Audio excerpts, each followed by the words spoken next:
Hi guys, samahan niyo kami gumala ng aming dalawang makulit na bata. So guys, nagpapakit pa si Lucas, Hili niya, pogi-pogi niya, bungi naman. Dito na kami sa labas, sa EDSA. Grabe, ang init pa na sa labas. Bumaba ng dalawang makulit kasi nakita sila na McDo, pero sabi ko hindi pwede. Ayan guys, may dadaanan tayong tulay papunta Robinson Mall. Ayan, may malaki pang orasan. Ayan guys, malapit tayo sa palengke. Yan, palengke ng Balagtas, Bulacan. Ay nako, traffic. Parang gusto ko na bumaba. Ay, dito na lang kami, bababa na kami. Ayun, dalawang makulit to. Ayun, papa nilo, kala mo binata, walang kasama. Ito ang loob ng Balagtas, Bulacan.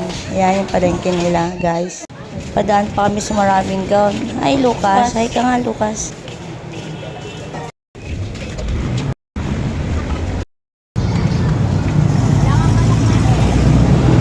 Yan, sabi ko sa kanya, videoan niya kami. Sabi ko, videoan niya kami maayos.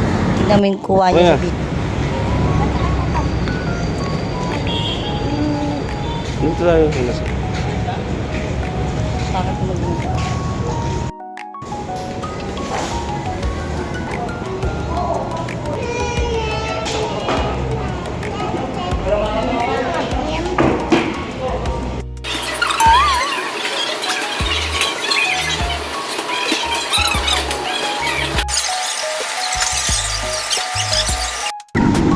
Tuwan-tuwa sila sa isda. Gusto nila ibilhin kaso sarado.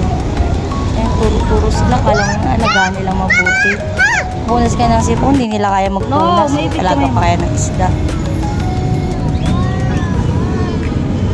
Kaya ayan, nagaya na lang ako sa kanila umuwi. Uwi na lang tayo.